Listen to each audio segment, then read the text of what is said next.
샬롬 류 선생의 구속사 천국열차 유도순 목사님의 신구약 성경 파노라마를 낭독하는 시간입니다. 지금은 마태복음 파노라마 23장입니다. 잘못된 지도자들의 특성과 그 결과. 요절은 37절.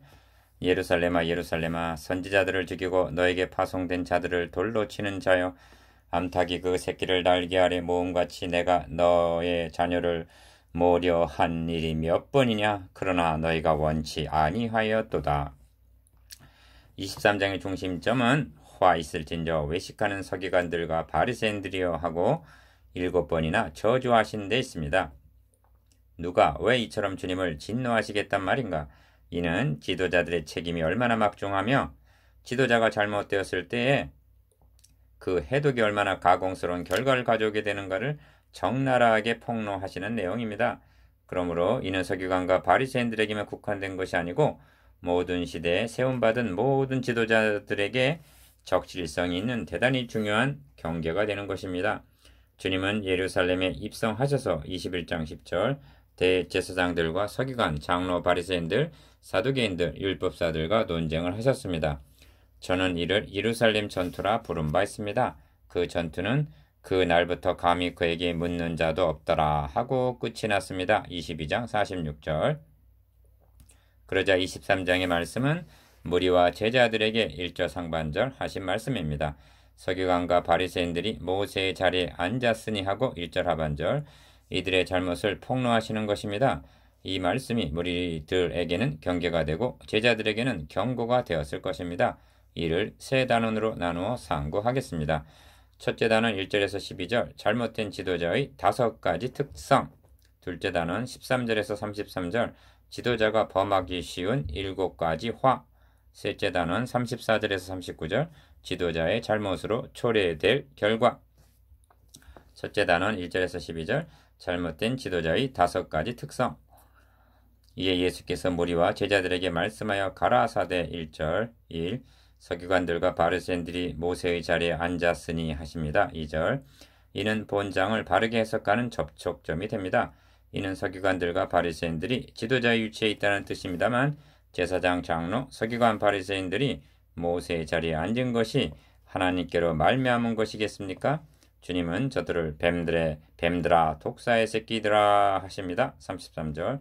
성경은 저희가 왕들을 세웠으나 내게서 말미암지 아니하였고 저희가 방백들을 세웠으나 나의 모르는 바며 하십니다. 호세아 8장 4절. 그러므로 이는 잘못된 지도자들이 모세의 자리를 차지하고 점령하고 있다는 뜻입니다.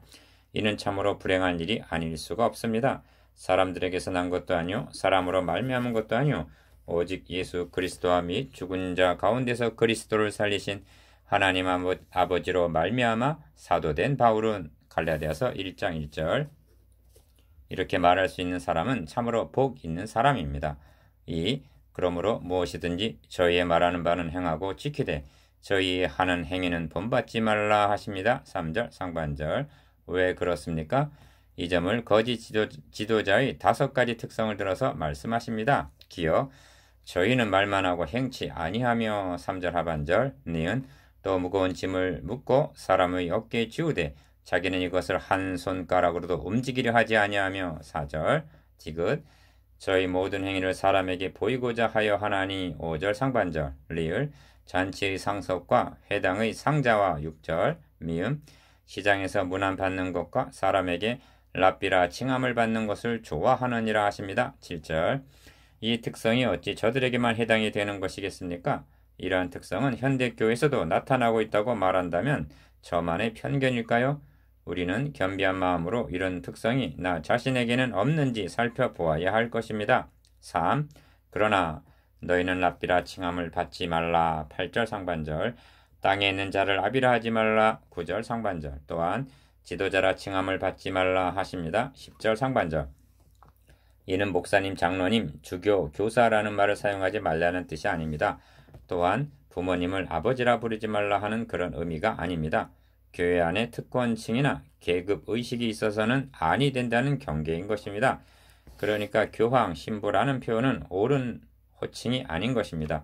성경은 교회를 몸에다 비하고 있는데 머리는 오직 주님 한 분이시고 우리는 모두가 지체요 같은 형제들이라는 말씀입니다. 그래서 너희 선생은 하나요 너희는 다 형제니라.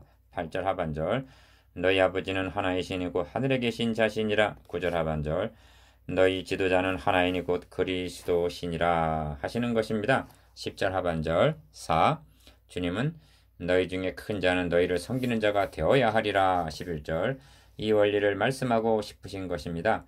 20장 26절에서 27절까지에서도 누구든지 크고자 하는 자는 너희를 섬기는 자가 되고 너희 중에 누구든지 으뜸이 되고자 하는 자는 너희 종이 되어야 하리라 하셨습니다. 그러므로 12절에서도 누구든지 자기를 높이는 자는 낮아지고 누구든지 자기를 낮추는 자는 높아지리라 하십니다. 11절에서 12절까지는 본 단원의 결론입니다. 이유는 섬기는 마음, 자기를 낮추는 자세, 이것이 참 목회자의 특성이고 크고자 하는 자, 자기를 높이는 자는 바리새주의적인 특성이라는 것입니다. 이 말씀을 모르는 지도자는 한 사람도 없을 것입니다. 또 이렇게 설교도 하고 있습니다. 그러면서 말만 하고 행치 아니하는 우리는 누구란 말인가? 둘째 단은 13절에서 33절 지도자가 범하기 쉬운 7가지 화 있을진저 외식가는 서기관들과 바리새인들이여 너희는 천국문을 사람들 앞에서 닫고 너희도 들어가지 않고 들어가려 하는 자도 들어가지 못하게 하는도다. 13절 드디어 주님의 거룩하신 분노는 화 있을진저 하고 7번이나 발하여지고 있습니다. 폭발했다 함이 오를 것입니다. 이는 5장에서 말씀하신 복이 있나니 하신 팔복의 사람과는 정확히 반대되는 사람입니다. 팔복에서도 첫 언급이 천국이 저희 것이며 하셨는데 5장 3절 7가지 화에서도 천국문을 닫는 자라고 천국을 첫째로 거론하십니다. 그렇다면 주님의 분노가 누구의 무엇에 대한 분노인가? 기억 서기관들과 바리새인들에게 부어주고 있습니다. 그리고 니은 천국문을 닫아 들어가려 하는 자도 못 들어가게 하여 배나 지옥 자식이 되게 하는 데 대한 분노임을 명심해야만 합니다. 저들이 이렇게 된 주 원인은 도표에 나타나 있는 대로 외식과 소경됨이 있음을 보게 됩니다. 외식이라는 말이 7번 13절, 15절, 23절, 25절, 27절, 28절, 29절 소경이라는 말이 5번 16절, 17절, 19절, 24절, 26절 5번이나 강조되어 있습니다. 외식은 윤리성과 결부되고 소경은 성경을 곡해하여 하나님의 말씀을 잘못 가르친 신학과 결부가 됩니다. 15장에서도 바리새인과 서기관들에게 1절 외식하는 자들아 7절 저희는 소경이 되어 소경을 인도하는 자로다. 만일 소경이 소경을 인도하면 둘이 다 구덩이에 빠지리라 하고 14절 외식과 소경됨을 책망하셨습니다. 3. 그렇다면 어째서 분노의 표적이 서기관들과 바리새인들인가 하는 점입니다. 서기관은 하나님의 말씀을 맡은 자이기 때문이요. 바리새인이 누룩 곧 외식을 주의하라 하심같이 누가복음 12장 1절 외식하는 자의 대명사와 같았기 때문입니다. 그러므로 23장의 말씀은 모든 지도자에게 해당되는 경계임을 인식해야만 합니다. 외식과 소경됨은 어느 시대를 막론하고 지도자들에게 빠지기 쉬운 치명적인 함정인 것입니다. 지도자의 소경됨은 발람의 경우를 들어 설명함이 도움이 될 것입니다. 그는 자신을 가리켜 눈을 감았던 자가 말하며 하나님의 말씀을 듣는 자가 말하며 지극히 높으신 자의 지식을 아는 자 전능자 이상을 보는 자 엎드려서 눈을 뜬 자가 말하기를 합니다. 민수기 24장 15절에서 16절 자신이 전에는 눈을 감았던 소경이었으나 하나님께서 눈을 뜨게 해주셔서 보게 되었다는 것입니다. 무엇을 말입니까? 내가 그를 보아도 이때의 일이 아니며 내가 그를 바라보아도 가까운 일이 아니로다. 한 별이 야곱에게서 나오며 한 홀이 이스라엘에게서 일어나서 17절 놀랐지 않습니까? 그리고 부끄럽지 않습니까? 이스라엘을 저주하기 위해서 볼산에 올라갔던 거짓 선지자도 눈을 뜨게 해주시니까 이스라엘에서 그리스도가 나실 것을 보고 증거하고 있는 것입니다. 4. 그러므로 주님이 말씀하는 소경이란 교훈을 보지 못하기 때문이 아닙니다. 축복을 보지 못하기 때문이 아닙니다. 구약성경이 곧 내게 대하여 증거하는 것이로다 하시는데 요한복음 5장 39절 구약성경에서 그리스도를 보지 못하고 증거하지 않는다면 바로 소경인 것입니다. 지도자의 함정, 외식과 소경 1. 그러므로 첫 번째 화가 너희는 천국문을 사람들 앞에 닫았다고 책망하십니다. 13절 상반절. 천국문을 어떻게 닫았는가? 누가복음에서는 화 있을진저 너희 율법사요 너희가 지식의 열쇠를 가져가고 너희도 들어가지 않고 또 들어가고자 하는 자도 막았느니라 하십니다. 누가복음 11장 52절. 설교자는 지식의 열쇠를 맡은 자입니다.